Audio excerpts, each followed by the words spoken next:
Stakes is high. You know them stakes is high when we talking about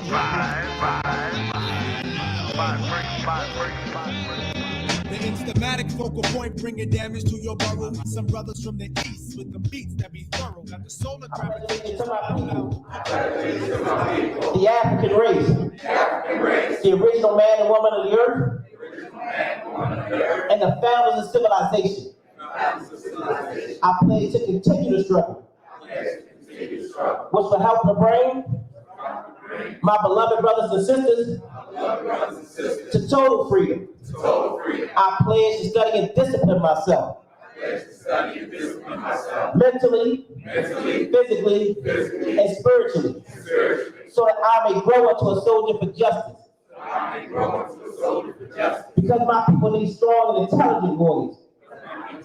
I pledge to live my life standing tall for a person on his or her knees is not respected. But if I'm challenged, then I must say that I will not surrender my position, nor my dignity, but instead, we shall endure until the final victory is won. I shake yourself around the applause. You may be seated. Coming for you with the mind state of liberation, coming from a long legacy of battle stars and freedom fighters. I acknowledge my duties as a Soul Violence Nation representative, and I'm a humble servant of my community. Elders that had permission to speak. All right, good. Thank you, Bob. Appreciate that. All right, what we do, Tubman City, for those of y'all who are not used to seeing our videos or DVDs over the internet or wherever you may see them, we say how the Africans feel here in Tubman City. You say how the Africans feel, and then loud as you can, you say the spirit is strong, definitely strong. Can we do that? All right. I know some people may just came off the plantation, coming from work, a little stiff, a little tight right now. So we ask that you just loosen up because you here with family here today. All right. So we're gonna say how the Africans feel, and you say loud as you can. The spirit is strong, definitely strong. All right. How the Africans feel? Spirit is strong, definitely strong. How the Africans feel? Spirit is strong, definitely strong. All right, thank you. Give yourselves another big round of applause for coming out here tonight. Just want to thank Pleasant Hope Baptist Church for having us here today. Give Pleasant Hope a big round of applause. And I think that we have been here, I think about 7 years now. Yeah, it's about 7 years. It's been like our headquarters here at Pleasant Hope Baptist Church. We love it here. We love the pastor, Pastor Heber Brown. Give him a big round of applause, brother. Stand up in the back. And this brother is doing great work in the community, talking about building in the community. This brother is into farming and building with churches, making sure that food is supplied for our people, connecting in different organizations. He's doing some great work out in the community.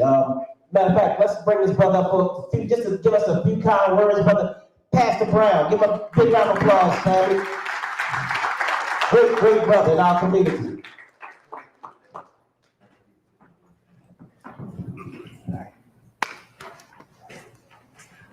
Good evening, family. I want to say welcome to Pleasant Hope Baptist Church. We really do appreciate you. Brother Jabari is right. He's been having these wonderful events here for so long that we're going to make him an honorary deacon in the church. He's going to get more hate mail because of that, but he's been doing a wonderful job here in helping to be a bridge for members of our church to come and be a part of these events, and also to help contribute to the energy of this kind of ministry. I'm grateful during the libation that Baptist preacher's name was called.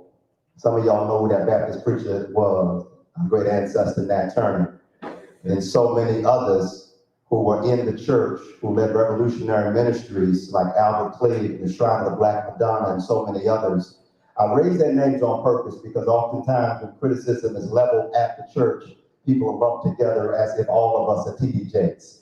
But the reality is that from Gilmont, BC, and going on down the line, there have always been revolutionary churches and revolutionary ministries that have contributed to the movement in very strategic ways. I'm grateful to be a student of so many of those kinds of ministers and ministries, and striving to do my best here, along with the wonderful members of Pleasant Hope. In fact, with the members, y'all just wave so y'all get some love. Can y'all help me celebrate these wonderful sisters who are here tonight?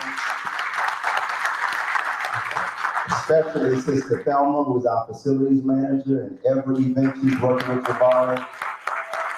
And grateful as well, especially for Sister Tanya Snow, who is our media ministry coordinator, who's always here, helping to make sure the mics and everything else is working well.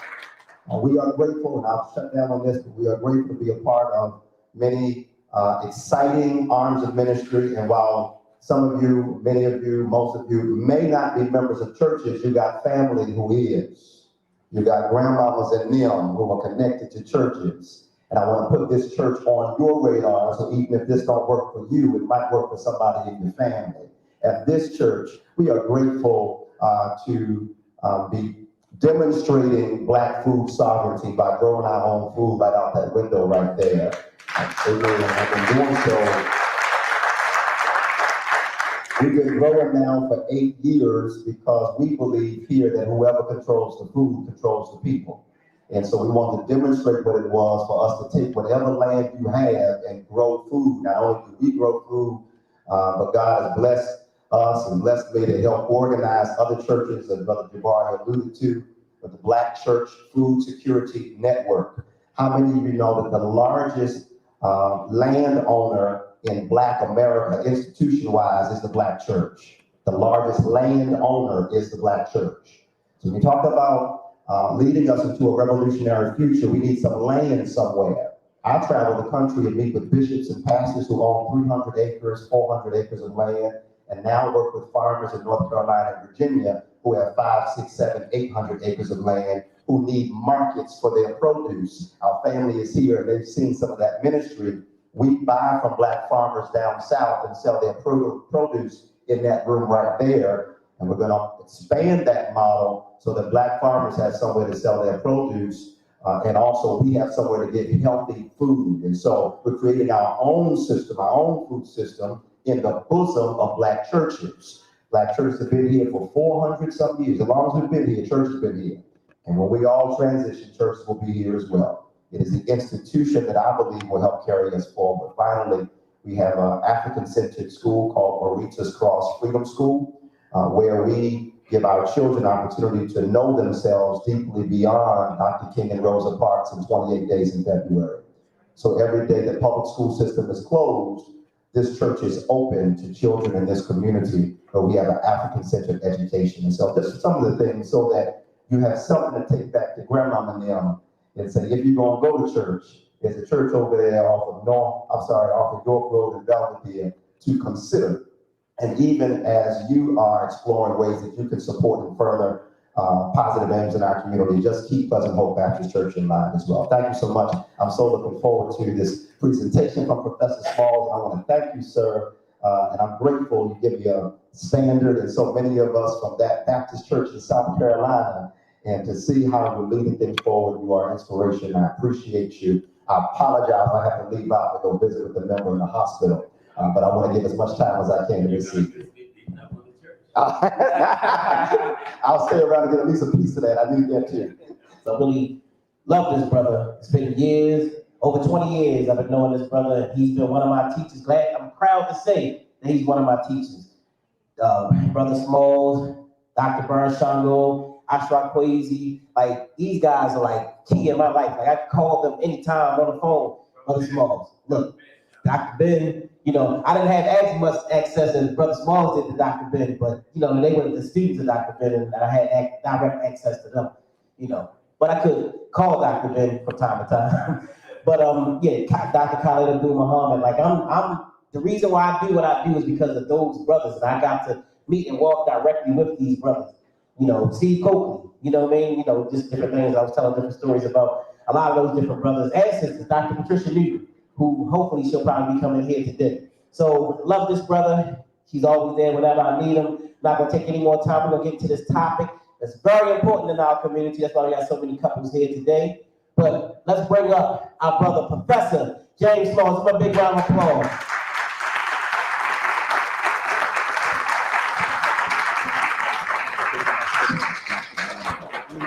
Bob? Hook me up. Again. Thank you, Bob. Thank you very much. Thank you very much. Now, don't expect a lot out of me. I'm running on 1 hour sleep. Now, I got back in the country from Egypt and Ghana on Saturday to find 8 new grandkids in my house between 2 and 9. You know what that's like? No rest is going to happen for the weary. And after 2 weeks in Ghana and Egypt, even though it's the most beautiful experience of your life, because I'm the tour operator, I didn't get any rest because I had to look up for the other 26 people 24/7. But my youngest son had his 3rd child on Monday, so I couldn't sleep because he wanted me to drive him to the hospital at 6 o'clock in the morning, which I did, and the baby came about 10, a little girl, 6 pounds, 3 ounces. So that makes our 23rd grandchildren. So that's a beautiful thing. But before I start on the topic today, and I really am tired, so if y'all see that, ooh, you know, like he's really tired. I want to introduce somebody that's very special to me. She's a little shy and don't want to be introduced. But I want to introduce my daughter, who's here from Ghana, and she is doing a study course, which she's culminating at the end of this week, and she'll be returning to Ghana. I was in Ghana while she was here for her first visit to America. So the person I want to introduce to you, Sister Barbara Asher, I want to introduce to you a member of the Ghana Parliament and the Deputy Minister of Education. Barbara.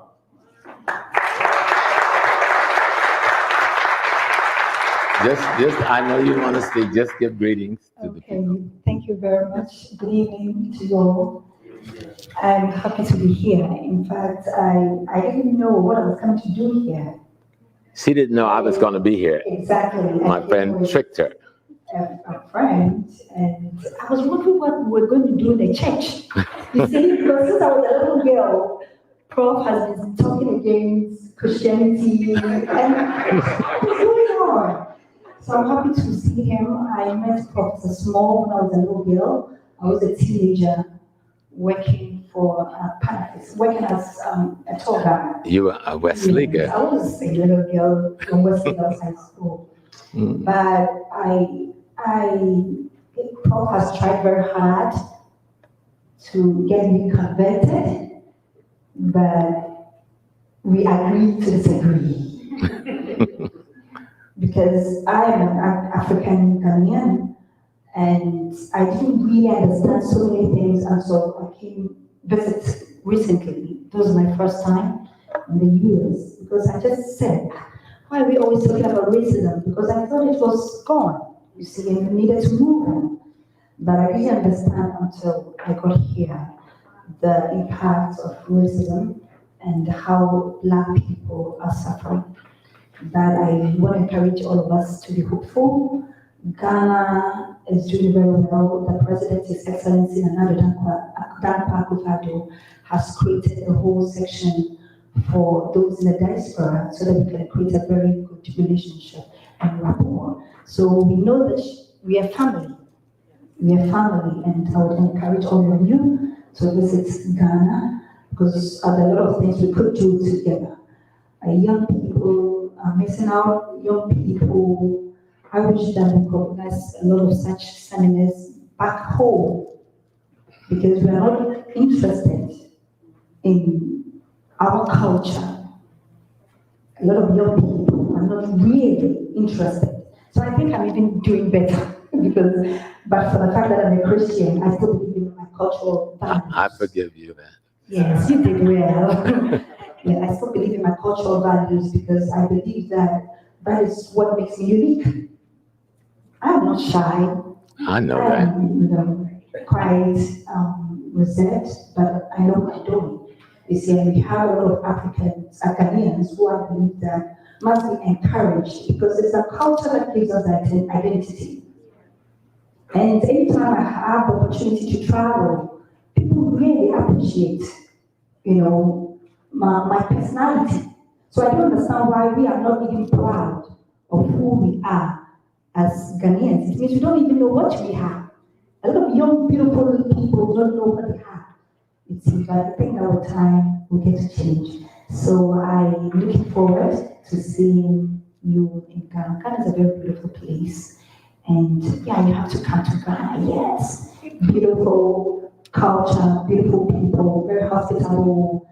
And we are looking forward to Ghana beyond age. We don't want to go around begging. You see, we cannot live like our lives that way. We have all the resources. We have the space. I'm very happy to be in Ghana anyway. Somebody's trying to pull me from Ghana, but I didn't move from Ghana.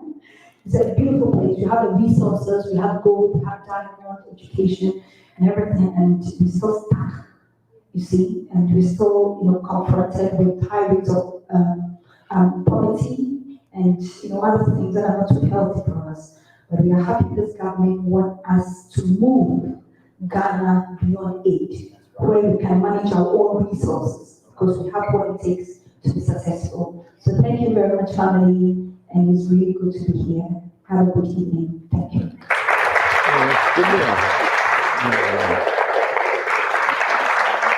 Thank you, Honorable Deputy Minister, which would be the most appropriate way to address her. And she really is a member of Parliament. She represents Cape Coast North, which was one of the most powerful opposition seats in the country. And she managed to wrestle it away from the opposition. It wasn't an easy task, because there was one moment in her history, if you don't mind me telling, when somebody sent somebody to take her life. But God protected her, and she's safe. And I know for that moment, she was very frightened, but she believed in her God, and she believed in her way, and she got past the fear and took on the opposition and won. I believe truly that her victory was what brought the victory for the party. Had the party not won Cape Coast North, that party and this president would not be there. And that's why such a young lady was given a deputy minister post, because she was a high school English teacher. So she was teaching school before, so she's in education. And being a deputy minister of education is the most appropriate post, I think.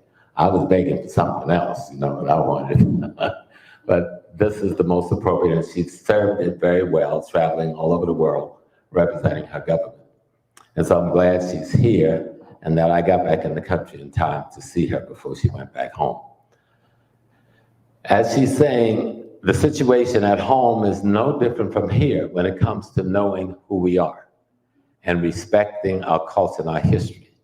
Because the same people who wage war on our minds here wage war on our minds at home in Africa. And that's not a light thing, because racism isn't prejudice, okay? And unfortunately, in America, they make us think that racism is prejudice. Well, I was prejudiced when I took off my brown shirt and put on my red, black, and green shirt. That's a form of prejudice. But I didn't cut up the shirt or burn up the shirt. You know what I'm saying? The brown shirt's in the bag. I may wear it on another occasion. Racism is when someone else has the power, the wealth, and the ability to force their prejudice on you. Let me say it again. Racism is when someone has the power, the wealth, and the ability to force their prejudice on you against your will. And black people don't have that kind of power. So when people say, oh, you're a black racist, because you say, I don't like a white person. Given the history with European Americans and us, that's not an inappropriate position to take. Matter of fact, it's the only logical and sensible position to take if you're going to be a sane, behaving person. But yesterday I was on Carl's show, and I was being let me tell Brother Minister something first. I don't beat up on all Christians. I used to beat up on Barbara, but she took me to her church, and the minister let me come up and speak and everything. But I've been extraordinarily critical of Christianity, and it deserves the extraordinary criticism. I wouldn't even consider you a Christian. You're an African man that's down with God. I understand the context in which Christ fits, but until our people understand that context, I'm not going to promote it. But I would tell them to come and join your church. Because the little bit I just heard about this church, I might join this church. Because the church simply is an organization based on the principles of divineness and divinity that's trying to help humanity. Now we can call it by whatever label we want.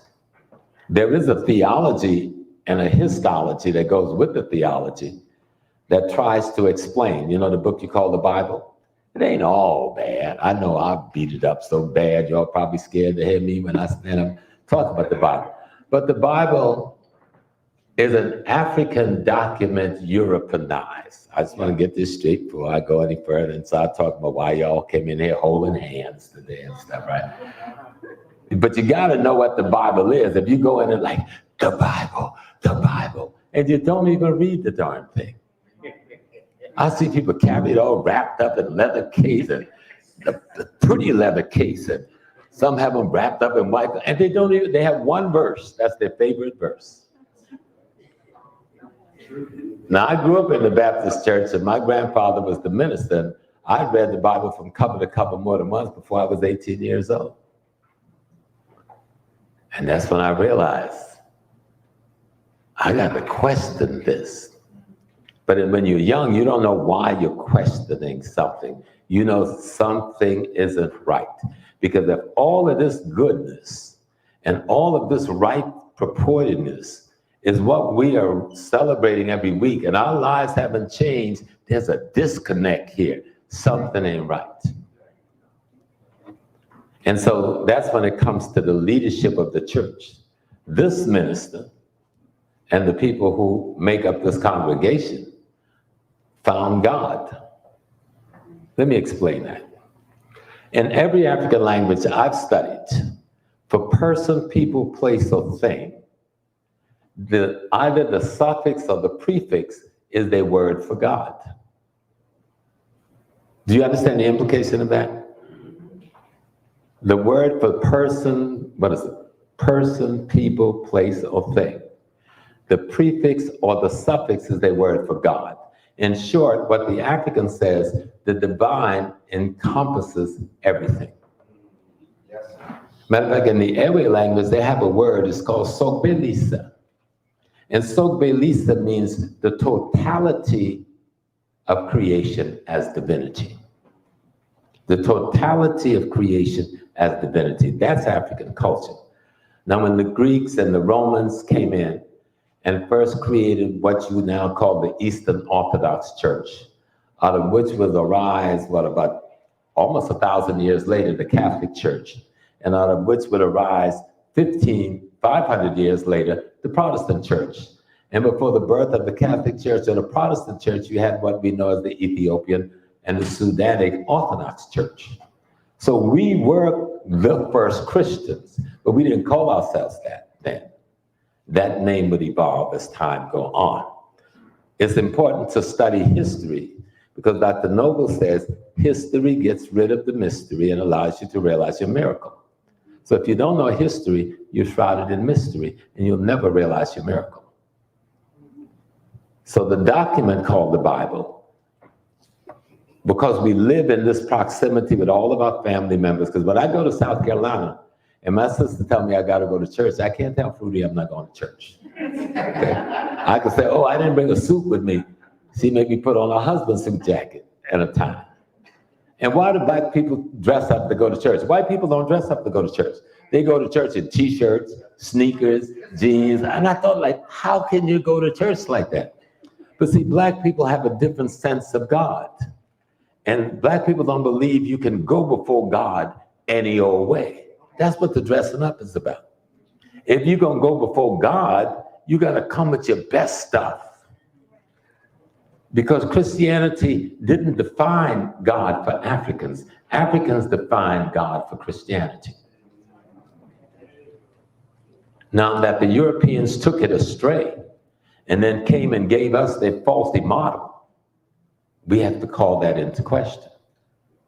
The black church in America did go a long way to re-Africanize Christianity in America, probably more than any church in any parts of Africa. But because the African American himself know so little about Africa, we don't know what the Africanization of anything is because we don't know what Africa is. Dressing a certain way is a part of recognizing that you're African. I have a name, Nana Kofi Mpansa II. Getting a name is another way of addressing an aspect of being an African. But being an African is attempting to be God. That's what our culture says. No one knows anything about God except what came from the mind of men and women. No one. And the mind of man and woman can't conceive anything then greater than its own possibilities. Then the possibility that the African saw of itself is that it had the capability of emulating divinity itself and becoming one with that. So we had many manifestations of how we addressed that in a daily cultural situation. See me wearing these beads? Juju beads. Who's scared of voodoo in here? Raise your hand. Voodoo beads. My poor daughter over there scared to death. She thought she was brought to the church for some juju ceremony, Reverend. So, but you see these beads?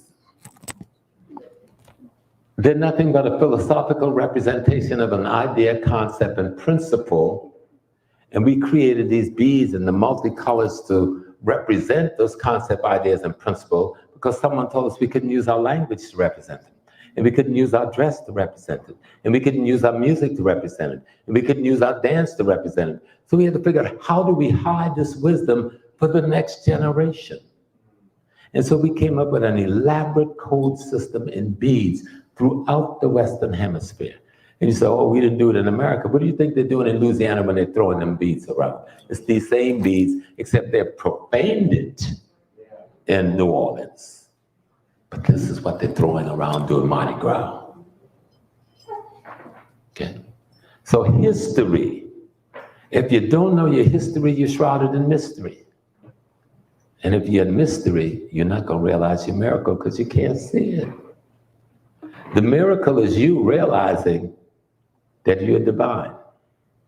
If you don't believe it, if you're a good Christian and you think I've gone too far, read your Bible. Didn't they say, aren't we all gods? Didn't through in many places in that Bible, even Christ himself makes that clear. But part of the Bible is history, part of it is metaphor, part of it is allegory. What is the metaphor? What is the allegory? It's a way to tell a story, to explain a concept, idea, and principle for you to understand how to implement that in your character and live it out in your behavior. Right? I've given you enough now, Reverend. You work with that. I want to go, but I want to thank you, brother, and I'm proud of you. You're a young man. And what I heard you say about your congregation, your church, if all of our churches were doing that, freedom wouldn't be a question. Wouldn't be a question. Because what I'm going to talk about tonight, Jabari, you know, he likes these elaborate topics. Jabari, what am I speaking about? Male, black, male, female relationship. Some of us like that. What does that mean? What is the black male female relationship? In most cases, that relationship starts with an attraction. An attraction that's based on a false representation of who you are. Sister, that's why they say you put on makeup. You make somebody up, and then you go and present it to the world. Here I am. And then someone gets attracted. Brothers make themselves up too. When we put on that suit and tie and shine and shoes and do our hair, we make ourselves up and give this false representation of ourselves to the world in order to attract and to appeal to the opposite sex. For the most part, we're making the appeal for sexual reasons first. Not for husband, not for wife, not for friendship, not for godly relationship. We want to get down with the get down. And it's only after that encounter, not necessarily sexual, but the encounter where the attraction had brought you together in some sort of dialogue and some sort of environment that you begin to get to know one another. But unfortunately, we live in a culture where nobody tells you how to know one another. Nobody prepared the women to be women, really, or the men to be men, or what to look for in a woman, or what to look for in a man, or how to even treat a woman, or how to treat a man. No, it's worse, how to treat yourself. Because most people who say, I love you, don't even love themselves. And if you look at somebody who behaves as though they don't love themselves, and you accept the fact that you think they love you, it means you don't love yourself either. You don't understand where I'm coming from? Yes, see, because this is the foundation of what you have to build, because the only reason a male and a female come together is to create the most fundamental of all things, the family. And throughout Africa, and even throughout Christianity, it's not Christ that's God. It's not Osiris that's God. It's not Horus that's God. It is the family that is God. From the earliest time, you see the mother, father, and child being the symbol of divinity. Now that the white Christians got it wrong and thought they were just talking about the baby, and you can explain the metaphor of the reincarnation, but it's about the family. And that's why the gay movement have no grounds on which to stand. I saw a poster in Harlem a few days ago, and it's a beautiful young African man on the poster, and it says, "We are the future, LGBTQ." And I said, what? How are you going to be the future when the fundamental behavior that you are involved in presupposes giving birth to yourself? In the story of the Christ, Mary and Joseph, now I know some say God had a hookup with Mary, but I ain't buying that one now. I must think Joseph in that picture, right? Mary and Joseph recreates themselves. Everybody in this room is a recreation of a combination of your mother and father. All right? And that recreation is a recreation of a combination of 4 other people who created those 2. And that recreation is a combination of the 8 people who created those 4, and the 16 people who created those 8, and the 32 people that created, and on into infinity. If you study history, and you go to the oldest religious text in the world, what's the oldest religious text in the world? What? Huh?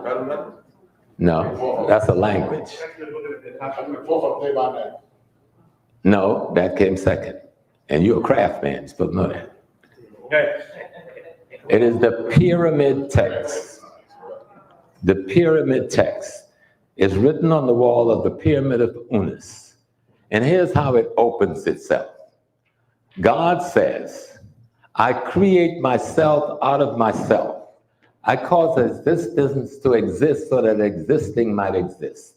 And when I found that I existed, my daughter Ma'at, the feminine principle, was standing beside me. God said from the beginning, when I realized me in my masculine manifestation, the feminine manifestation was standing beside me. You didn't have to break out no rib and do all that kind of stuff. Even the rib is a metaphor. If you learn it and understand it, it would make sense, but they don't teach the metaphor appropriately because it didn't come out of our culture, that particular teaching. And so after God says that, he goes on and says, I hika. The word hika in Medunetta means the word. I hika, meaning I made a vibration, because the word means vibration. I made a vibration and I began the process of creation.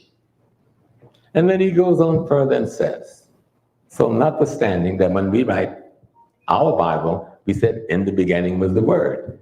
And the pyramid text, in the beginning was the hika. But he goes further. God says, first he says, I cough up shu. That's the air and the gases. And then I spat out tefnut. That's the moisture. And shu and tefnut, the gases and the air, gave birth to Geb. That's the earth. And nut, that's the elements of the sky. And the elements of the sky and the elements of the earth gave birth to a Sar and a Set, who we call Adam and Eve. It's not a new story you're reading in the Bible. It's your story retold by another culture. You all understand me? That's why you got to study your history, and then you'll be able to understand what's going on in this history. But if you don't study your history and just get excited about a few things you hear me say on YouTube or other things, you're still lost, just feeling good. I had me a nice cold beer today. When I was hungry, I was feeling good. The beer didn't do nothing other than make me feel good. You've got to study history because you've got to get the formula for life. There's a formula in all of this. And after all these things were created, here's what our God, according to our ancestors, said. God says, and after I having created everything that my heart desired, I, God, Amun-Ra, expanded in it. Meaning, I, God, am in every and all things. That doesn't sound new, does it? You hear that in the church all the time. But you can't identify with it in an African context because nobody will refer you to the pyramid text as I just did. But now here's the kicker, and then I'm going to leave that alone. After God did all of these things, I'm leaving out a lot. You know, I'm going through thousands of pages in a few words. He said, God then said, having created everything, I then realized I came into being out of my mother, Nun. I, God, I, Amun, I, Ra, I, Ptah, came into being out of my mother, Nun. The primordial waters, or what you would call in quantum physics, liquid matter, which then produced solid matter, which then produced energy, which then produced life. The discussion in theology is a discussion in physics, psychology, and you can go on. I told you the Ewe people who live very near Barbara in the Volta region and in Togo have a word for God. It's called Sogbe Lisa. Sogbe Lisa means the totality of creation itself as divinity. The totality of creation itself as divinity, which means then we are a part of that divine totality. And our efforts on earth should be to come into that realization through practice of ethical moral behavior in such a fashion that the understanding of the relationship becomes clear. That's enough preaching. My daddy wanted to be a preacher, but I was like, nah, I'm not gonna do that. Even though I was an imam for 18 years, I'm a guy who's been to Mecca twice before most of you were born. When Malcolm X was assassinated, I'm the man that took over at age 21. I was a bad, y'all didn't want to meet me then.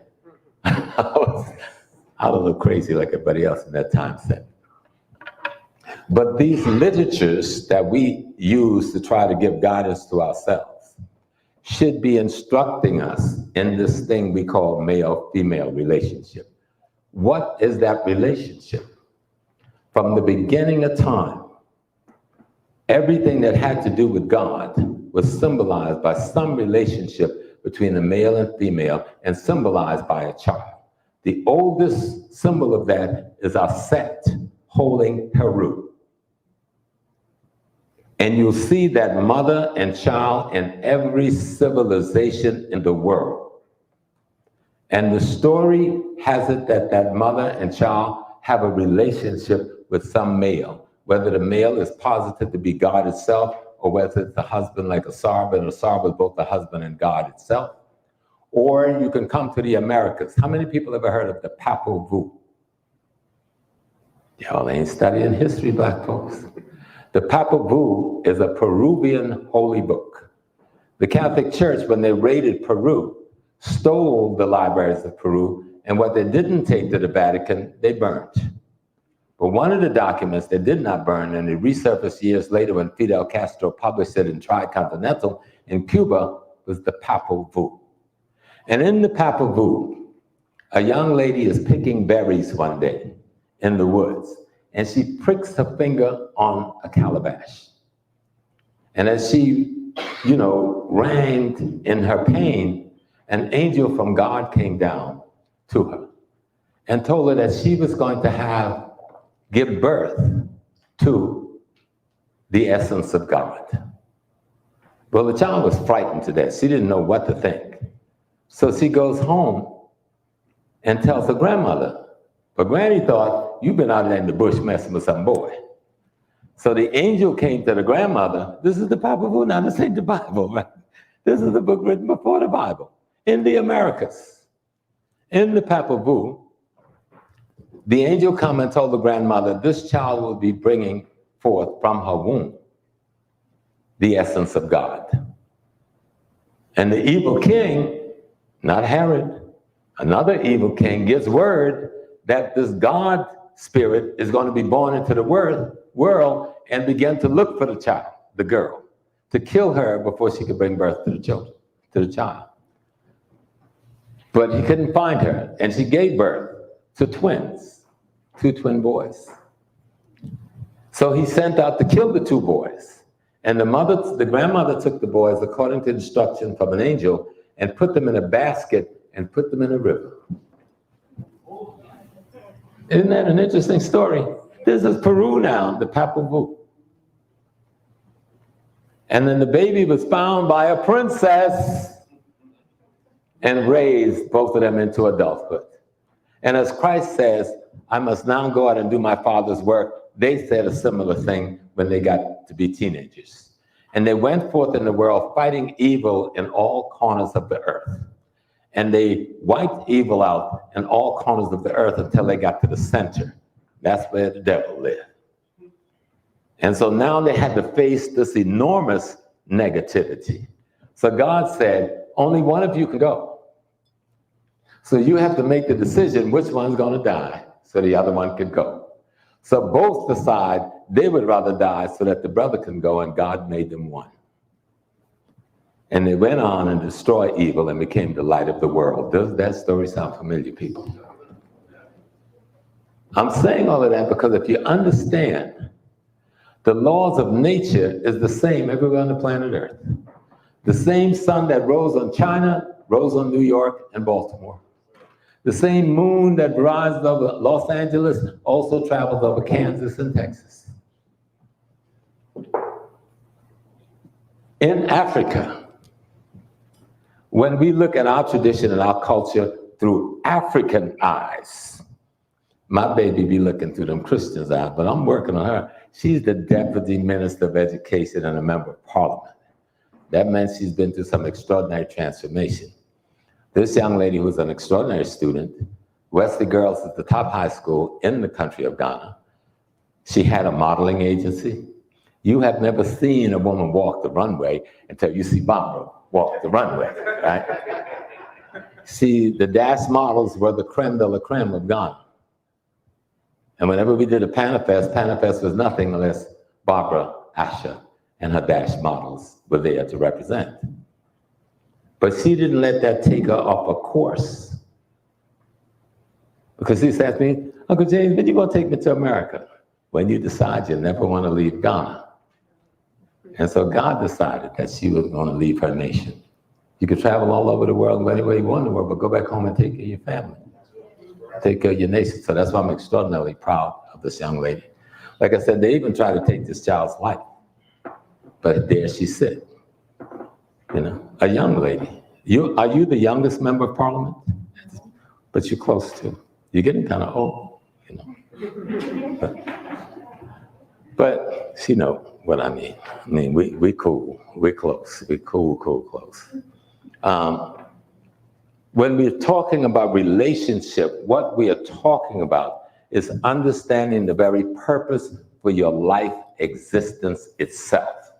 Relationship is not about you gobbling her up, her gobbling you up, you possessing her, she possessing you. What relationship should be about you first finding the divine in you, her finding the divine in her, and the divine in you make a relationship with the divine in her, and vice versa. That's what relationship is about. If your relationship is not based on your recognizing, like Mary said, the God in me, you ain't on the right path. And that's why so many of our marriages fail. That's why so many that stay together live horrible lives and produce households with children who are under such extraordinary duress. Not that anybody is deliberately doing that, but because no one has been giving us the formula for what our relationship should be based on. It should be based on the essence of the divine in you, recognizing the essence of the divine in the mate that you see and are attracted to, and vice versa. That is the very foundation of relationships. And when I said divine in you, no, it's not like the 5% nation said, I'm God. What it says is that you contain all of the element of divine potentiality. And when you practice that, you practice the ethical and the moral premise that allows you to bring what we talk about in the New Kemetic expression, ma'at, truth, justice, righteousness, harmony, balance, and reciprocity. That's what this is about. It's not just about cliche. Ma'at isn't a woman. Ma'at represents the feminine principle in nature and in cosmology. But you symbolize her as a woman with a feather. A feather is one of the lightest things out here. So when one wants to weigh the heart of a man or woman, or the deeds of a man or woman on earth, to see if it's worthy, they weigh it against the lightest thing they can find, a feather. If that feather is heavier or lighter than your deeds, you're in trouble in the African cosmological world. And what I mean by that is simply this, that you should behave and live in such a way that no fault can be found in your character. Now, that don't mean perfection. It means the efforts towards perfection, deliberately. So when we talk about relationships, because old as I am, I can still excite women. So shoot, I just came from Africa. I had to be hiding. I had to have my little friends. I had to take bodyguards. Then we go, oh, Professor Small. Oh, could I have this picture with you, Professor? Oh, Professor Small, could I go with you to dinner tonight? I got a wife for 47 years. And we're just beginning to understand relationship. Because I married her because she was so fine. That's the truth. That girl has some legs, like, oh, Lord have mercy. You know? And I know she married me because back in the day, shoot. Y'all ever seen one of my pictures back in the day with the locks and everything? I was so fine. But somewhere along the road, you learn that that's not enough to build a relationship on. A relationship between a male and female is the foundation works to build a family. The foundation on which a family should be built is on the notion of what you call God, or the notion of your divinity. If you don't know the notion of divinity's manifestation in you, how are you going to create the manifestation of divinity in a family that you produce with a mate? Y'all understand? I'm not telling you what religion or spiritual system to use. All of them have fundamental good in them when used appropriately. Any of them, including the Yoruba and the Akan, can be used destructively.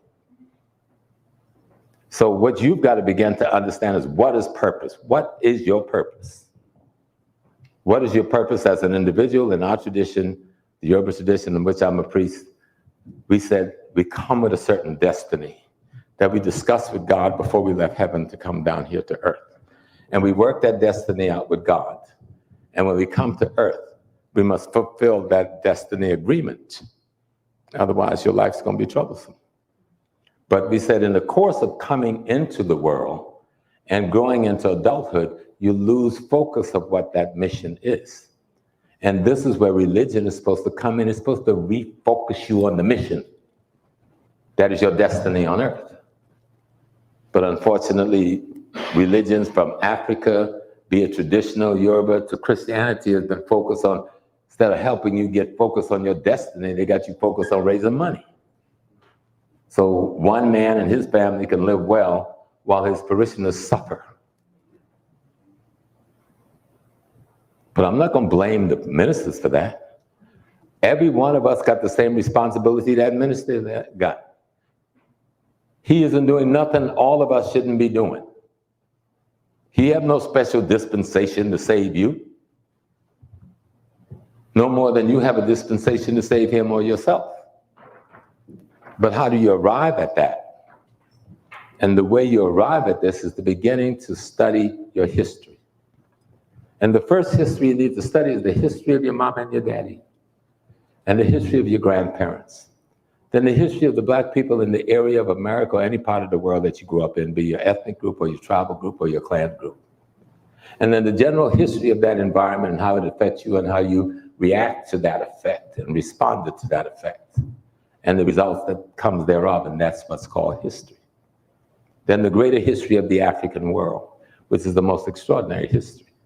Because this foolishness, this inhumanity that we've been in for the last 3,000 years is only about 3,000, 4,000 years long. Most of the history of this world, as much as we can study, people were operating as human beings towards one another. Something happened when a certain community began to move into the human family sphere.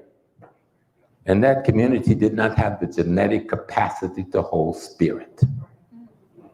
Let me say that again, because see, y'all be saying white people, but y'all don't understand why y'all call them white people. They don't even understand. If you're genetically deficient, you are by course spiritually deficient. That ain't got nothing to do with light skin, sister, because you light skin, my wife's lighter than you, but that does not take away your genetic efficiency. That's not what makes you up. It's not your, what's that thing called? Phenotypical? Speak up, I'm not scared to not know. I learn something new every day. Huh? Phenotype, right. That's not what it is, it's deeper than that. All of us in this room are made up of matter and energy, composed in a certain peculiar way. There's nobody exactly the same nowhere on planet Earth.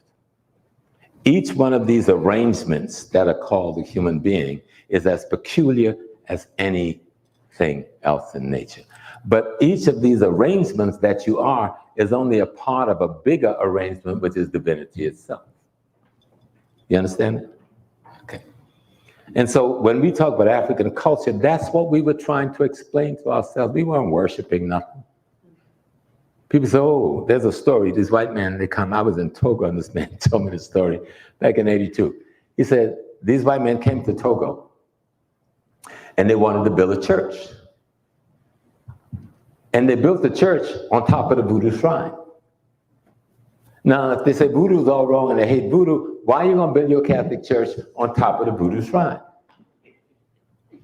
And so they wanted to get the African men to help them build the church. The African man asked them, what are you building? They said, we're building the house of God. The African man said, oh, we're not gonna waste no time with that foolishness. And they sat on the logs and stuff and laughed at the white man. So at the end of the day, the white man asked, why are y'all laughing? He says, because foolish man, nobody can build a house big enough to hold God. So you said, you're building the house of God. How can you build a house big enough to hold God? God is every and all things at once, including you. And so when you come to relationship, African people's lives, our music, our dance, our dress, our instruments, our dramas, was all about telling the story of how you should behave as a human being, replicating your walk towards divinity. That's what our culture is about. But now our culture has been reduced by European mind to theater. We dance and we go to watch the African dance to watch the sisters' breasts and butts. Tell the truth, brothers, don't be lying. Y'all in the church. Sisters go to watch them brothers with them big muscles. And most times we go and watch African dance and don't have a clue what any of the movement means. What story is being told by the hands or the fingers or the arm or the shoulders raising or the twist. or a look in the eye or an expression. What is it that they're talking about with those movements? They're trying to create a drama that explains certain principles, concepts, and ideas that you need to learn, and then inculcate in your character and practice. So this relationship isn't about beauty. Everybody in this church looks different, yet everybody in this church is extraordinarily beautiful. We have gotten caught up in a culture where somebody has set something called the standard for beauty. How can you set a standard for God's creation? God already set that standard. Everybody in here is a cell in the body of God. Everybody. But you've got to have that realization, that understanding. So when you see a young man and you see a young lady, and y'all decide to be attracted to each other, and the first thing, get to know each other before we gobble each other up sexually. Get to know each other. I did the same thing. I got 3 kids. 3 kids before I got married. Because I was just gobbling them little sisters up sexually, and they were just gobbling me up sexually. We didn't even think of the consequences until that belly started coming out there, and you had to figure out what to do next. No, that's the truth. But I took care of my babies, and all my babies are like this, you know. And Carol and I got married 47 years ago, and we had 4 more. And I met Barbara and Junior, and I added 2 more. And I count their children as my 23 grandchildren.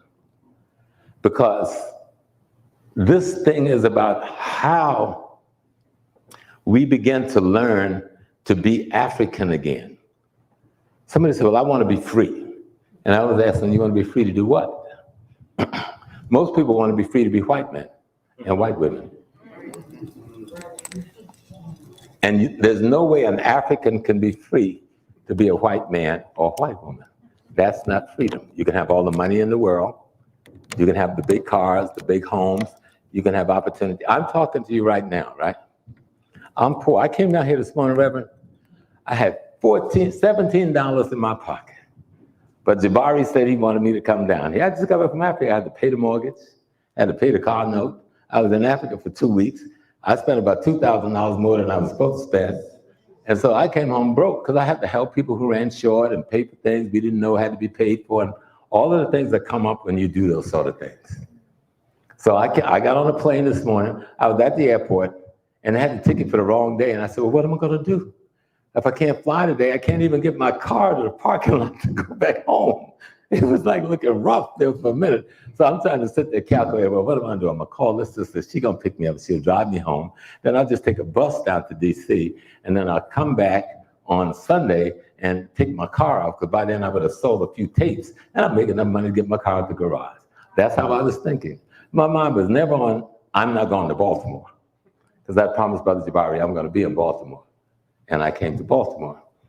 But I'm saying that to say that this thing that we want to know about, this thing that we call freedom, what is the word freedom? What's the definition of freedom? Vibrate higher. You got a higher vibration in red, black, and green.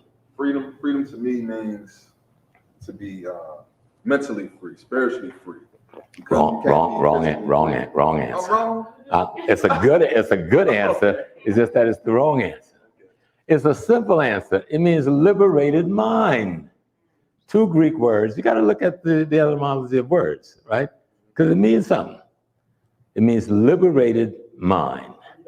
So if freedom means liberated mind, why are we fighting for all of the foolishness we are fighting for and calling it fighting for freedom? When we should be fighting to liberate our minds. That's why I don't understand why any black person would go to Washington on Sunday and mess with those people. Leave them there. They can't hurt you. And you have no real way to hurt them. All we're going to do is give them a lot of publicity for their cause that they wouldn't have gotten if we didn't go there. Stay home. Leave them alone. Because most of those people are just poor, ignorant, misused, and abused white people who don't even have the intelligence to know that they've been misused by the same people they want to imitate, emulate, and hope to be. So don't get caught up on that. But understand, freeing your mind so you can see what it is to be an African. Because people want to be free, but they don't want to be African. You can't be an African and be free unless you return to being an African again. That's the only freedom that's real.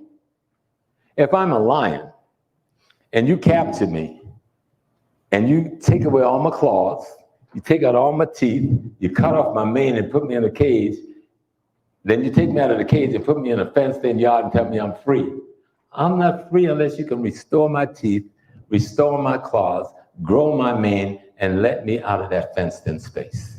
Let me be what I was before I came in contact with you in the first place. Because unless you understanding being free means to be restored as the African you were before anything tampered with that, then you'll never be free. And only a free people can build a relationship with one another. Only a free people can build a family. Yes, we have units we call family, but look at our situation. We have neighborhoods. Neighborhood, as defined by Webster, is a place where people of a common heritage, common language, and usually a common religion live in a common geographical space. But they don't own the real estate, they don't own the business, they don't control the economics, and they don't control the politics. A community is a neighborhood plus controlling all of those things I just mentioned. And so we keep talking about we got communities, but we don't. We have neighborhoods in other people's communities. And the struggle of building a family should be based on preparing yourself to control the acquisition of food, clothing, shelter, safety, and security for yourself and that family. And in order to do that, you've got to prepare yourself in such a way that you could take control of economic politics and culture where you reside. And if you're able to do that, you can build and protect and rear families that is going to be healthy mentally, healthy physically, and healthy spiritually. When you talk about relationship and you're not talking about economic politics and culture, when you're talking about relationship and you're not talking about providing food, clothing, shelter, and safety, you are not talking about relationship. You're just talking about sexual acquisition of one another. That's a part of it, but that's a small part of it. That's a very small part of it. So if we really want to get to this thing, it starts with your story. What is your story? We've got to understand and study this thing we call history. We got to know what it is. You ever heard of T. Thomas Fortune? You ever heard of Henrietta Benton Davis? You ever heard of Martin Delaney? Well, a few people heard of Martin because Martin was coming back strong lately. You ever heard of Bishop McNeil Turner? These men and women who forged the 19th century into the 20th century for us, many of them were greater than Dr. King or Malcolm. Though Dr. King and Malcolm were great men. But T. Thomas Fortune had the largest black newspaper in New York City, thus the largest in the country. When Marcus Garvey comes there, he becomes the editor of the African World and made it the largest circulation newspaper in the world. But before he was any of those, he was a confidant of Booker T. Washington and the Tuskegee School of Thought. How many of you know that Booker T. Washington went with W.E.B. Du Bois to England to plan the first Pan-African Conference? Okay, 1, 2, 3, 4, 5. Yet we treat Booker T. Washington like it's a heap of trash. One of the greatest black men that has ever lived in the last 2 centuries. And when he came back to the country, he put the Tuskegee machine behind propagandizing the conference. He didn't go to the conference himself, and people blame him for that, when without Booker T. Washington, there never would have been a Pan-African conference. They took one argument between him and Du Bois and allowed the white media to turn that into their total relationship. And those men were very good friends.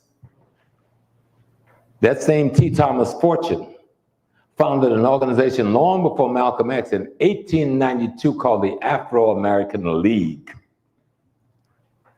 in Rochester, New York. That morphed into the Niagara movement, which was sabotaged by Negroes and white folks into the NAACP and led us for 100 years down the wrong path. Not that it didn't do some good thing, but it led us down the wrong path. No other ethnic group in America was crying about integration. They were getting control of the economic, politics, and culture in the community where they live. We're in trouble because we didn't do that. We can't build families because we can't give jobs to men so that they can take care of those families. And you can't give jobs to men to take care of those families because you don't control the economic, politics, and culture where you live. As Reverend attested to, we can't even feed ourselves. In New York last week, when I got back home, the first thing I saw on television was a riot in a beauty shop between some black folks going to some Asian folks to get their doggone nails done or eyebrows twitched. What happened to supporting the black beauty shop? What happened to supporting self? Why are we like a bunch of sacrifice for Asian parasites and think it is normal? The whole world laugh at us. How foolish can they be? They can't even control a beauty culture for themselves. And they think they've done something good. Go working hard all week. And all we did last year and the year before and the year before and the year before and the year before and the year before is give away $6 trillion to the people who wouldn't urinate on us if we were on fire. So how are you gonna build any kind of relationship with that kind of mentality? Male, female, or otherwise? You got to get your history together. You got to get an understanding of what Africa is. Africa isn't just a place. Africa isn't just a race. Africa is the way of life of God itself. The way of life of God itself. That's what the whites are fighting against. They don't have the genetic capacity to contain the essence necessary to implement that. And so they're fighting to keep you from being there. They're fighting to make you feel as diminished as they are. They're fighting to make you feel as marginalized as they are when it comes to divine reality. We invented religion for them, not for ourselves. Now, I'm a Freemason. I know somebody says, oh, he's one, what is that word they use? He's one of those Illuminati boys. Oh, I wish I was Illuminati. I'd have enough money to help Reverend with this church like he wanted to be.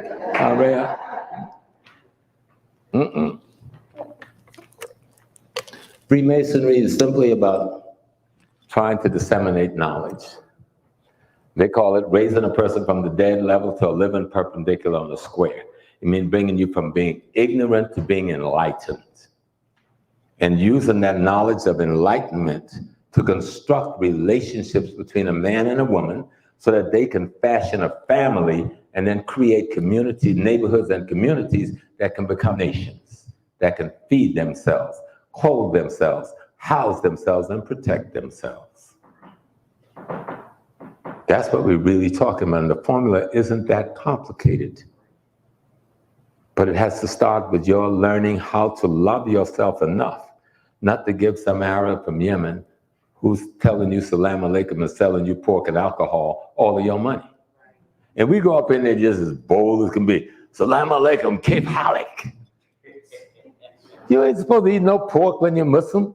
You're not supposed to sell pork when you're Muslim. You're not supposed to sell alcohol when you're Muslim. So we crazy because we're ignorant of just some basic understandings of history.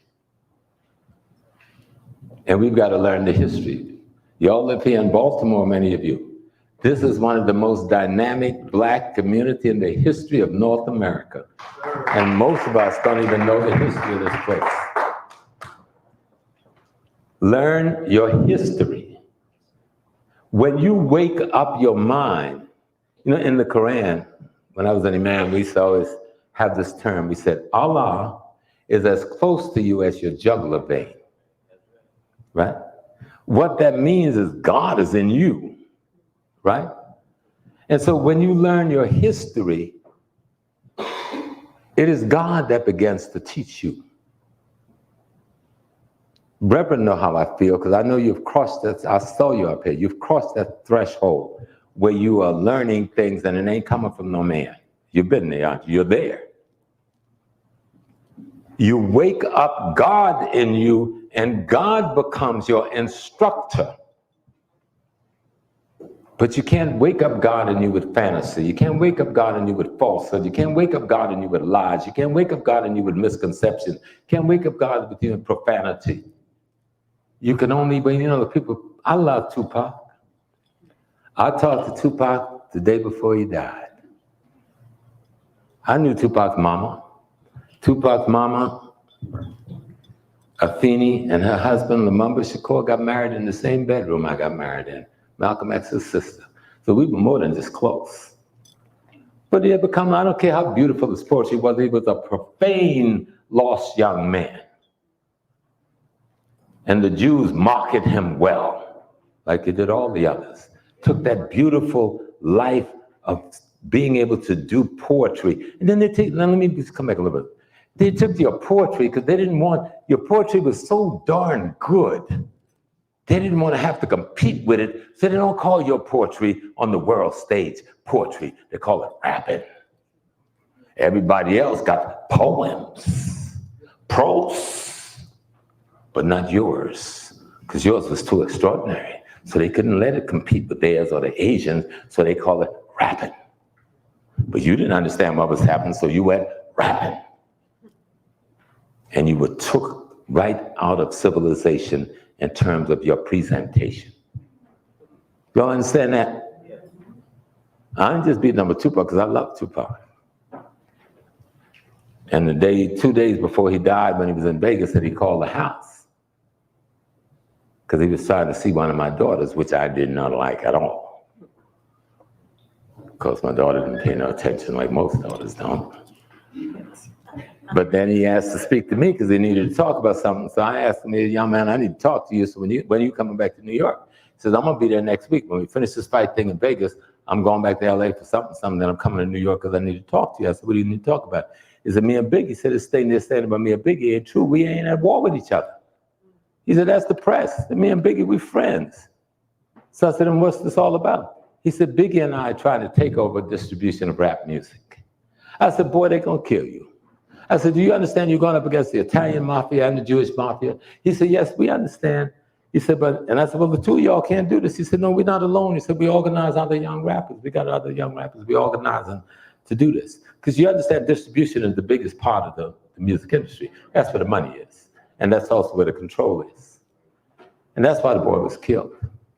And that's why Biggie was killed. And that's why his cousin was killed 2 days later in New Jersey. And a few others who you didn't hear about in the media. Because the same people who are going to send Black Lives Matter down here to do, hey, follow me, I'm the Pied Piper, follow me. I'm the Pied Piper, I'll show you where it's at. Oh, come on in. And you see, somebody created a Pied Piper to take over the Black youth movement. And we are letting them do it without investigating who they are. They've done it before in history. Don't let anybody become your Pied Piper and lead you into where they want the Black youth to go. Because it's the youth that fight battles. Old men like me, we talk. We don't fight battles no more. That's your job. But you have to take the lead of your own mind by putting your history and your knowledge in that mind so that the God in you can be resurrected. Christ ain't a person out there someplace that lived back there. Christ is born in everybody in here. if you want to look at the Christian metaphor. But your Christ isn't going to be given birth to unless you follow the formula of how to live. And the first thing that you do is have knowledge. Knowledge leads to what? Understanding. Understanding leads to what? Wisdom. Wisdom leads to what? Enlightenment. Ignorance leads to what? Conflict. Conflict leads to what? Violence, and violence leads to death. Those are formulas that are real. And that's what we got to be thinking about when we talk about relationship. What do we mean by relationship? The God in me seeks to allow you to know, the God seeks to let me know the God in you, and the God in you seeks to know the God in me. That's the struggle. But before the God in me can know there's a God in you, you have to recognize and develop the God in you. I have to recognize and develop the God in me. And how do you do that? Through practice of ethical, moral behavior that promotes the giving of life and the protecting of life and the production and fertilization of life. And it's not as difficult as people make us think. We get so busy about the type of clothing we're wearing and the different design and the different styles and who's better and who's not. Who's running all the clothing industry? We didn't pay attention. Every clothing designer you know is homosexual. And white. There's a few young blacks out there now who are trying because they don't understand the game. The movie industry was run primarily by European homosexuals. The music industry is run primarily by European homosexuals. That is not an accident. And the movies have been significantly important in socializing your mind with the poison that has created much of our behavior. And our music, look at our music. Let me show you something so you can see it. Just think with me for a minute and think I'm not crazy. Billie Holiday, the greatest female jazz vocalist ever, dies young from drug addiction. Michael Jackson has no equal in the music industry, dies young from drug addiction. Prince, I don't know whether he was addicted, but died young from drug overdose or drug poisoning, whatever they did to him. Jackie Wilson, what's the little girl from Jersey? Whitney Houston. Why have all of our great musicians, male and female, died before they were 50 or 60 years old? Mostly at the hands of some addiction that was fed to them by the same ethnic group who was managing them. While they continue to make more money off of them dead than they did alive. We gotta wake up.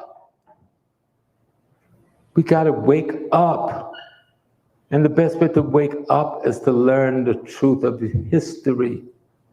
Don't be afraid to know the truth. That's why the book said, truth will set you free. Matter of fact, the good book, Reverend, mess with Reverend again, said truth alone will set you free. But then it says God is truth. But think of truth being the body of knowledge that explains your relationship as a group of people to the rest of the world. If you know that truth, then you can prepare yourself for your encounter with the rest of the world. But if you don't know that truth, you constantly get caught with your guard down like we constantly are caught in all the time. So no matter how beautiful a relationship between a man and a woman, because we don't have all these other things in place, their lives can be crushed. They can bring forth the most beautiful children in the world, and they can be shot down in the street like a dog in total innocence, or find themselves addicted because we haven't created a school environment that will allow them to be safe and have a positive socialization, so they're marginalized and they're minimized and they're bullied into being an element of somebody else's destruction. And your beautiful baby is just gone. So this thing of relationship is about building family. And to think of family is about building communities. And you can't build a community without a spiritual centering.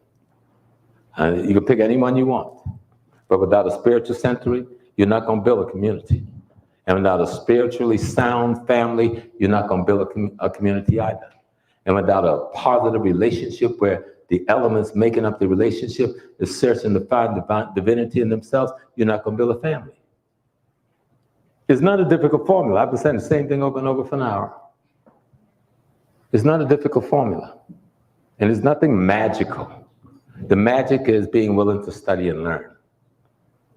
The magic is not being afraid to look in that mirror and said, what I'm looking at in the mirror is the most gorgeous of God's creation, the most handsome of God's creation, the most perfect of God's creation.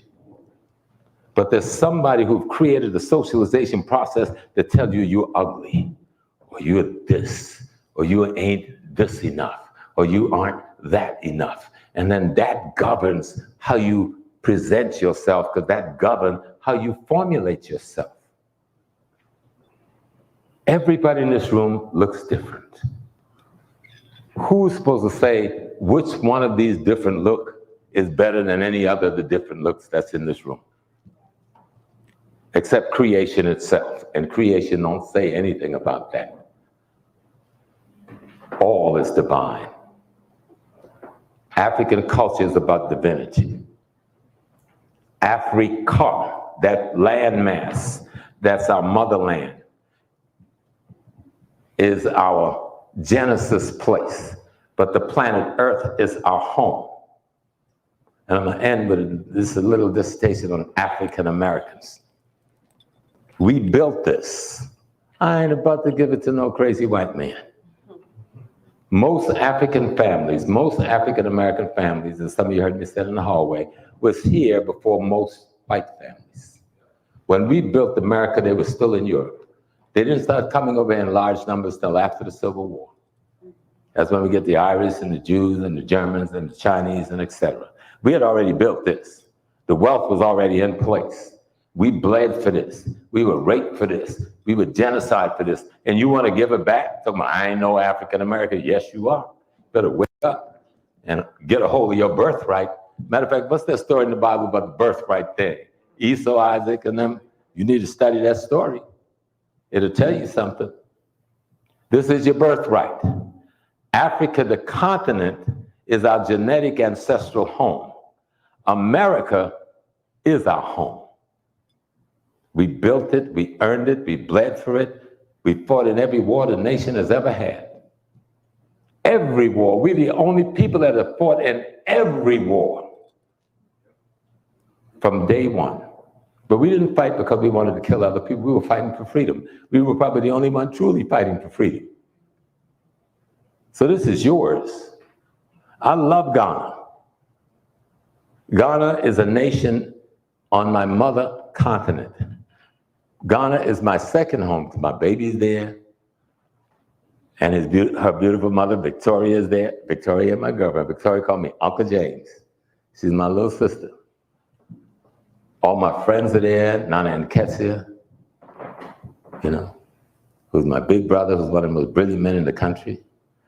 I even drank beer with the president before he became president, because he ran the campaign before this victory campaign out of the Sauna Lodge, which is a hotel that me and some of our friends own in Ghana. So go to Ghana, go to Nigeria, go to Tanzania, own businesses there. Don't leave it for the enemy to come and invest in our Africa. But own this. African Americans, you are the third largest African nation in the world, third only to Nigeria and Brazil. You're the wealthiest African nation in the world. Ghana is wealthier in resources, but Ghana don't own her resources yet. Barbara gonna help them take it back. Nigeria don't own her resources. South Africa don't own her resources. We're the only $1 trillion black man in the world. But we give our resources away. We say, oh, come on, Mr. Chinese, come on, Mrs. Korean, come on, Mrs. Arab, come on, Mr. And we make them wealthy while our children walk around looking for jobs, committing crime because they can't find jobs. And you say, you don't know nothing. Well, yes, it does. An 18-year-old kid graduating from high school who have been improperly educated because we don't run and control the high school, isn't qualified to go to anybody's college, and isn't fit to take anybody's job. What is he going to do but sell dope or commit crime? Because you know what? He's going to fall in love with some woman. They're going to have a child. They're going to need a place to live. They're going to need a way to take care of himself. And he's going to find that money if you got to blow your head off to get it. And they do it every day. Now, how do we stop that cycle? You can't stop that cycle unless you can provide the training necessary, the tooling necessary, and the employment necessary for those young men and women to be able to provide food, clothing, shelter, safety for themselves and their family, and to take control of the economic, politics, and culture where they live. Otherwise, you can have all the relationship you want and it ain't gonna mean a darn thing. Y'all understand that? Your relationship is just the first step in a process that should lead to community control. And I tell young black people, stop talking about I'm not gonna vote. I'm not a play radical. I'm one of the most radical men you are ever going to meet still living. I slung the gun. I helped rob the bank and other things. And God has blessed me. I live when my comrades didn't. I've been on my knees with the policeman with the gun to my head behind the gas station about to blow my brains out. So I can't hate all white people or all white cops because other white cops came and took that gun from my head. I've been on the ground with my baby strapped to my chest and 3 babies on my arm, battling policemen at the Sydenham Hospital in New York. One cop tried to split my brain open with a nightstick and I'm fighting him. And another white cop come and wrestled his friend to the ground and told me to take my children and go home. So we got to be kind of different. We can't become what we're fighting because you lose the battle, you'll never win. You got to become the truth. That's your victory. Y'all understand that? Yes, the brutality make you want to hate, but don't let hate become your ideology. Because you lose the battle. You become them. So once you become them, they don't need to fight you anymore. They've given birth to themselves in your body. Do you understand that? So it becomes important that you understand what the African is. We are the first manifestation of God as human. That's who we are. The first manifestation of divinity as human. That's who we are. The culture that we talk about is the culture that explains that and enforces that in your character so you can live that out in your behavior and create what we call the ma'at, the harmony, the balance, the truth, the justice, and the reciprocity. So it's really, that to me, it seems so simple. Now, it doesn't mean we're going to be perfected, because I'm not a perfection. I'm not perfect. You know, I've been growing.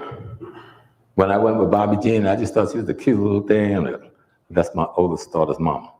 And a cheerleader. You know, back in the days when cheerleaders wore a real short skirt, I thought that girl was just a little knock-knee thing, now that I think about it. But that was my friend. But we made a mistake on how we built the relationship. And we had a child without having a relationship. And then I met another girl when I was in the struggle. I was the explosive man. Yeah, I was the explosive man. I served in the American military. Very good at it. And I came home. And my thing was moving guns and move explosives, but we needed a car.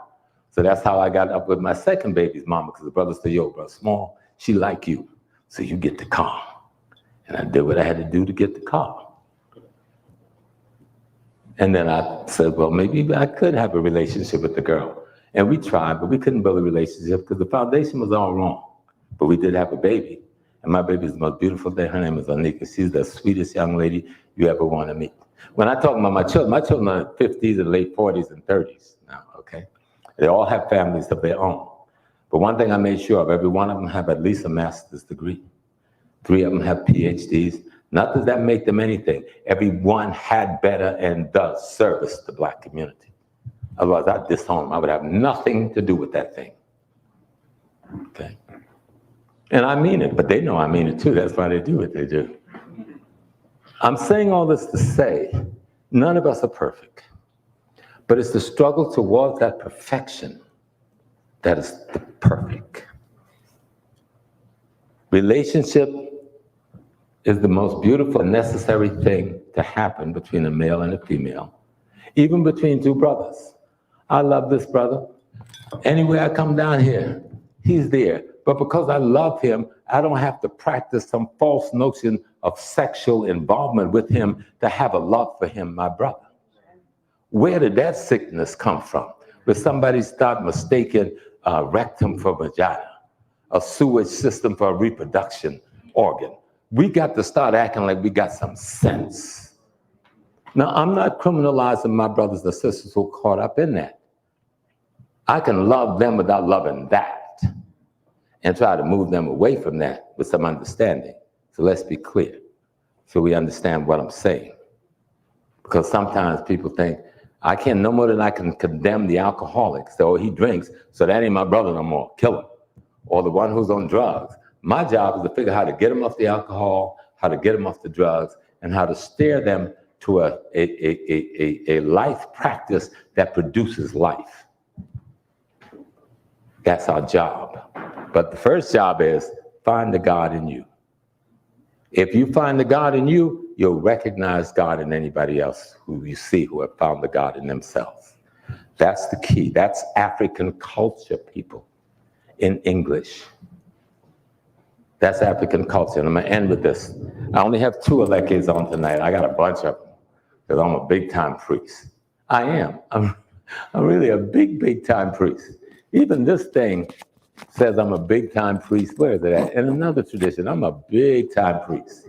But all that means is that I got some information I'm supposed to share with y'all the best I can. That's all that means. I ain't nobody greater than you or better than you. And I have no greater responsibility than you have. But you all have heard of Shango, right? You heard of Oya, and you heard of Ogun. But most people don't know what either of those things mean. They're not people. We call them Orishas. Orisha means forces of nature. Every force in nature is also in the human being, okay? So when one sees Shango, you're seeing an Orisha that's being portrayed anthropomorphically as a king. Why? Because a king represents the highest standard of the society. The king's supposed to be the epitome of courage in the society. But the story of Shango, when he was the king, he got arrogant with his power. It went to his head. So his ego tripped him out. So he brought his 2 brothers and he made them fight to the death. He put them in prison and said the one who killed the other one could then go free. And when he came to the realization that he was responsible for the death of his own brother, he ran away into the forest and he committed suicide. And Oya, who's in the forest, this feminine figure, cuts him down. But what committed suicide was not the man itself. What committed suicide was the ego. What committed suicide was the arrogance. What committed suicide was the negativity. And what arose was the courage to change. That's Shango. The courage to change within any human being when it is realized. That's Shango. An aspect of Shango. It's even more than that. But then Shango marries the beautiful Oya. What is Oya? Once you want to change, what must change marry? I mean, once you got courage to change, what must the courage for change marry? It must marry change in process. Oya is change in process. And so Oya, the feminine figure, will become, in the metaphor, a woman who practices, what is it called when women marry more than one man? Polyandry. And women like to hear about Oya because they say, oh, Oya is a polyandress. Well, Oya marries Ogun. Why must Oya marry Ogun? Shango, the courage to change, marry Oya, change in process, who marries Ogun, transformation as a result of change. And you can do that with all of the Orishas, or all of the Obosun, or all of the Loas, because that's what they are. qualities and attributes in nature that's also represented in your character or can be developed in your character. Like the 12 disciples of Christ, they didn't have to necessarily be 12 men. There were 12 qualities that Christ possessed in his character. And then you find one of those qualities at its height in an individual, and you surround yourself with that. You've now duplicated yourself in terms of your possibilities. Y'all understand that? This is African culture I'm talking to you about. This is the way our culture should be looked at and perceived, as the culture of divinity itself. Thank you very much.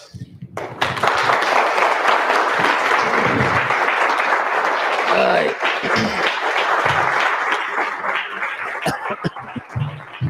You like my food. And they were fantastic documents, but Out of Darkness leads it by a mile. In terms of the graphics and the length, it's 3 hours long on one tape. And the graphics is just extraordinary on the history that's being explained over almost 2,000 system in Cuba and the Santero system in Puerto Rico. And then you have an Okomfo from Ghana and a Babylon from Nigeria. So we cover the spectrum, and what's beautiful about it, we did all of this independent of one another, and everybody reached the same conclusion. That is astounding. I'm not gonna tell you what that conclusion is. You gotta read it to say. But it's talking about the history and walking through what is the African spiritual sacred science all about. You know, how do we begin to restore it? And then you ain't got to do nothing crazy. You don't have to go up in the desert and get a special hut and burn some incense or stuff. But you just live the life you're living. You just change the ethical, moral, principle way in which you live and relate to other human beings. You create your human beingness over again, except you're using an African motif for doing it. And it also just lets you see how awfully diverse and beautiful our culture is. So I'm a good salesman. I used to work for New York Life Insurance Company. Take a few questions. You haven't walked to the mic? To this mic? Well, are those mics hot? You want to use the cordless? Cordless, yeah. Yes, right.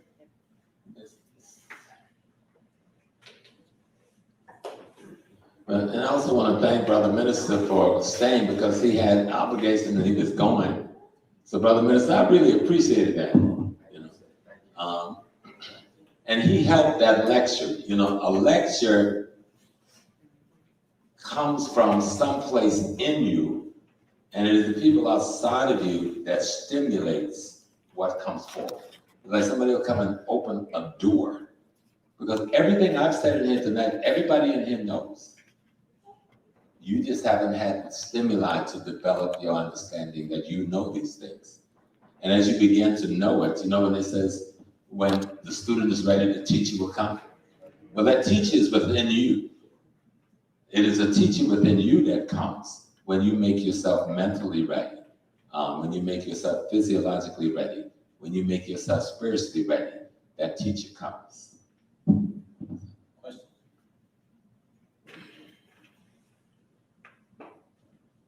When you got when you got your hair cut today, I sat there and intensely watching. You know why I was watching? How he was gonna do that without cutting your car shell though. He pulled it off. Don't mess with the car shell.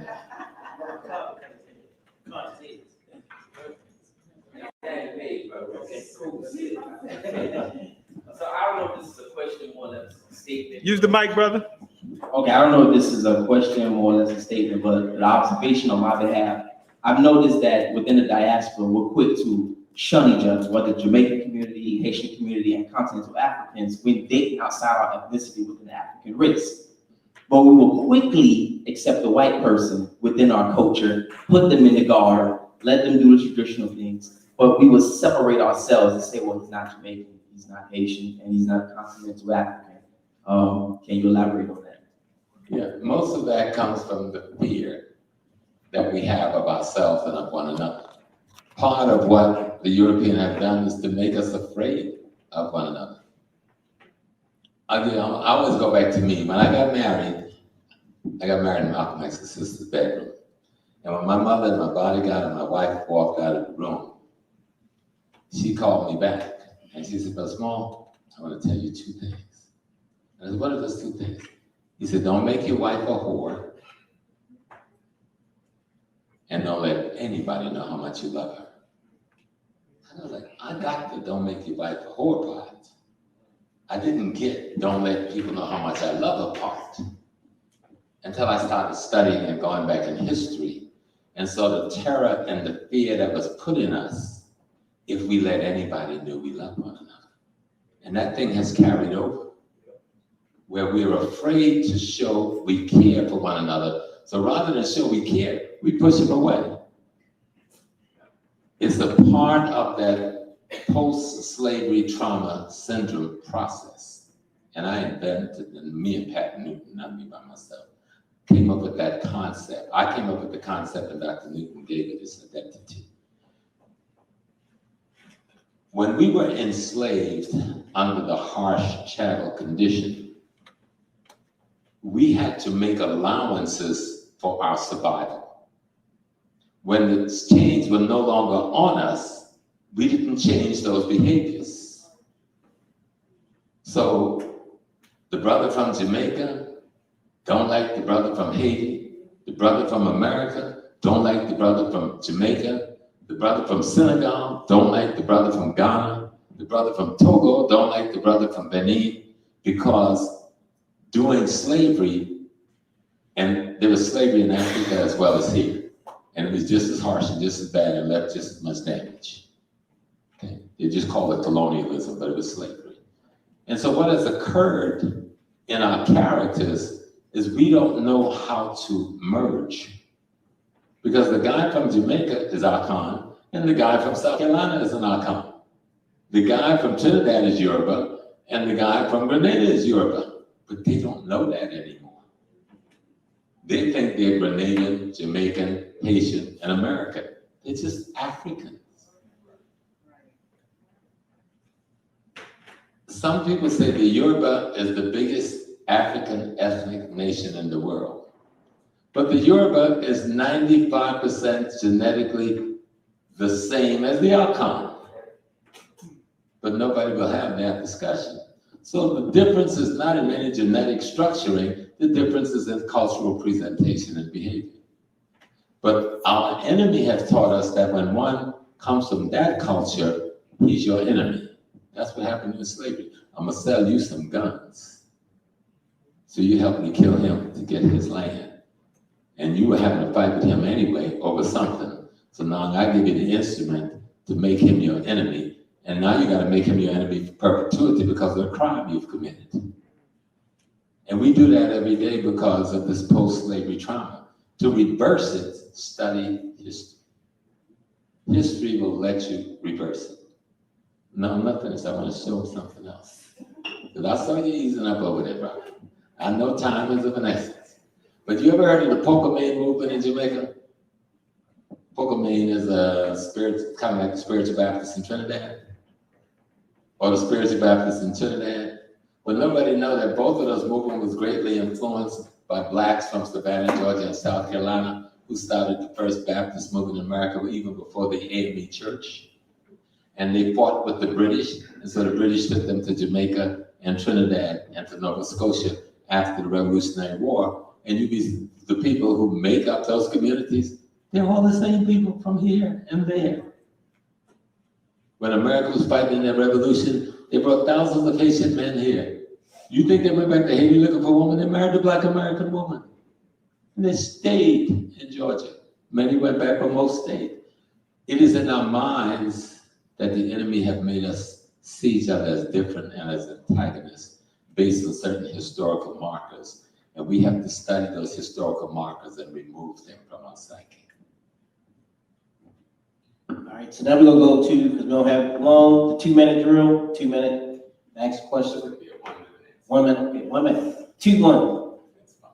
How about 1-1? All right, Well, real quick, thank you for the day, Dr. Smalls. Well, Professor Walls. I appreciate it, definitely appreciate it. But Can you talk into that microphone? All right, Thank sorry you. about that. That's better. All right, well, I know that you're getting ready to you're planning another trip back to Ghana, and there's something going on with that. Yes, sir. But more specifically, when I go, I'm actually looking for, opportunity, investment, economics, and things of that nature. Yes, sir.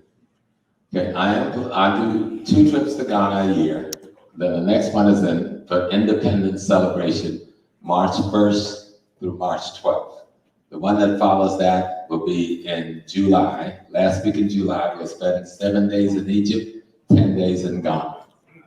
So those are the 2 Ghana pieces. In February, I do a trip to South Africa, which is also off the chain. And I would do Haiti, and I usually do Haiti in September to celebrate Dessalines' birthday, but because of the political crisis in Haiti, it doesn't seem right to take people in what might be harm's way this year. So we cancel it this year. Professor Smalls, thank you for your presentation. I know in your presentation you mentioned you was married to your queen for 47 years. Many children came from that union, many grandchildren came from that union. On the topic of relationships, could you speak to what it is that you did, what you and the queen put in place to be able to balance the community work that you did, doing work for our people and raising them up, but also being able to be there to take care of your family, the children, because oftentimes there's an imbalance. So what did you do in order to be able to do that? We fought all the time. Okay, all right. We fought all the time. No, part of it's how by the time I met Carol, I think I was spiritually more mature. And I remember how I met her. I went one night to be interviewed for the dorm, so I could be this guy's dorm mate. And his girlfriend walked in. And I went outside and started crying uncontrollably. So I went to the dean and said, I can't live with him. He said, but I fought for 6 months to get you a dorm. I cannot live with him. 2 weeks later, I'm in the cafeteria at school. There was very few blacks there at City College at the time. And it was the guy's birthday. Well, my wife let me tell the stories. It was his birthday. And so everybody went to go to Ruben's birthday party, except me, because I realized I liked his girlfriend, who I just met one time. And so as I went to put my tray into the trash, the girl was sitting at a table by herself. And I was like, aren't you going to your boyfriend's birthday party? She said, I don't go with him anymore. I said, Gordon Parks is showing the learning tree in the Bronx tonight. Would you go on a date with me? And she said, yes. And the rest became my history. And what we put in place is really be willing to put in place some kind of conflict resolution piece, constantly discussing how to solve a problem. When you get angry, don't try to solve that problem. Go someplace. When you calm down, come back to try to meet with that problem. Pick a time when you can talk about the problem when the heat is down. Yes. Yes. That was the key. Turn the heat down first. In light of the attack on African man, what can the woman do? Can you put that mic closer What to can- your mouth? what can the Thank you, woman man. do to help restore and help to protect his family? The same thing I've been saying all night. It is not the man, it is not the woman, it is the family that is to be protected. And so an attack on the man is an attack on the family. And an attack on the woman is an attack on the family. So the struggle for the woman and the man to do is to rally the family to the protection of the object being attacked. If the male is being attacked, let's rally to protect the male. If the woman's being attacked, let's rally to protect our woman. Because it is the family that's at stake. Because the family is the foundation of civilization itself.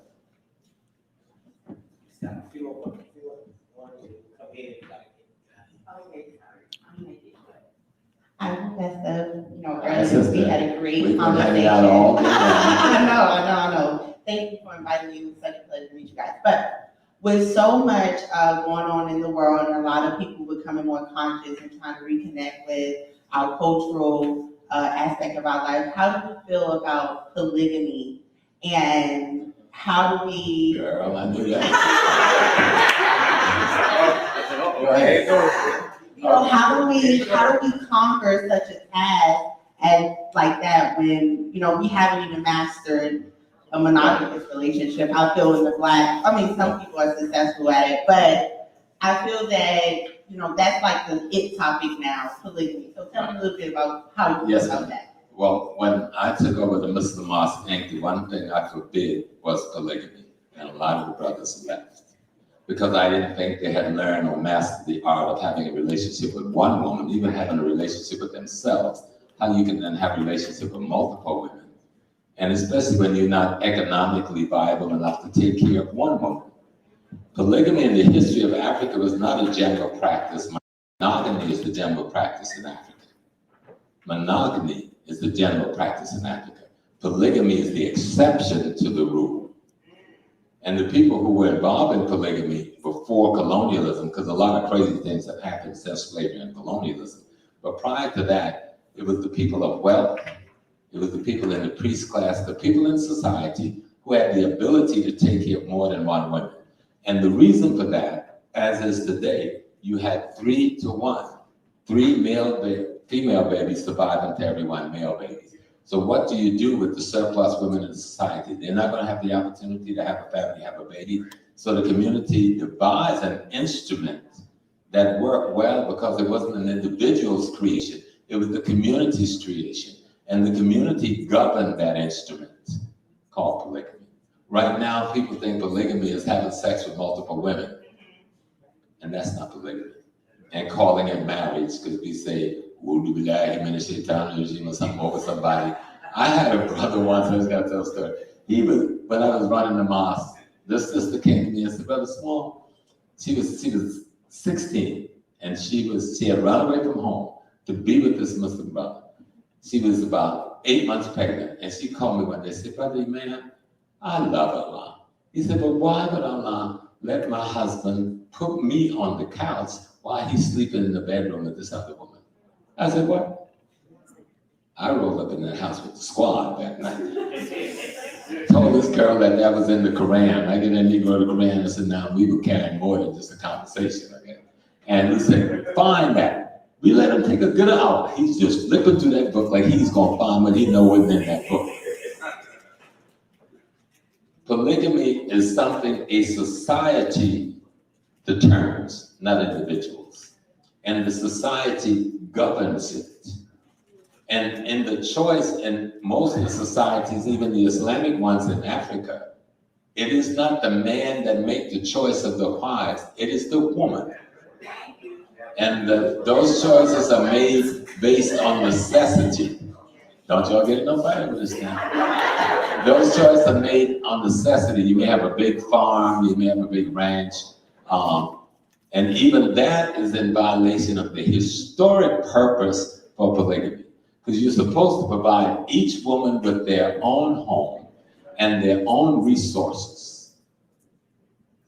And if a man comes along that can make a better husband or a good husband for that woman, you gotta let that one go. But ego won't play that today. So you can do research and study on it. Look at, there's a lot of Chinwezu and a lot of other African writers have talked about this. And what we need to learn to do is read some of the continental African scholars, and especially their sociology literature, and you'll find a lot of the answers to these questions. Was looking at me, so we got to hurry up.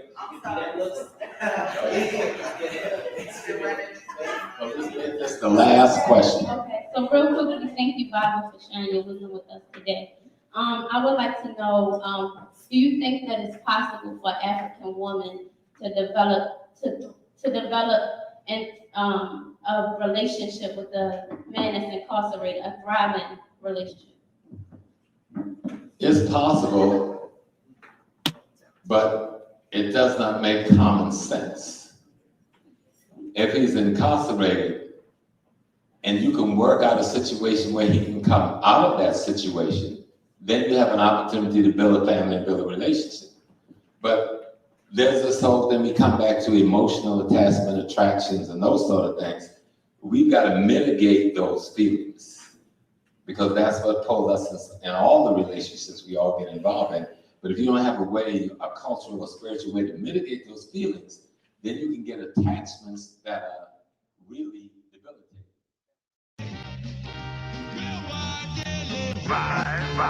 Stakes is high. You hear them stakes is high when we talking about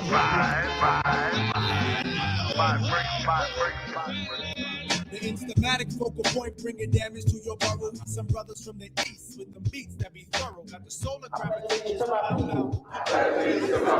The African race, the original man and woman of the earth, and the founders of civilization. I pledge to continue the struggle. What's for help in the brain? My beloved brothers and sisters, to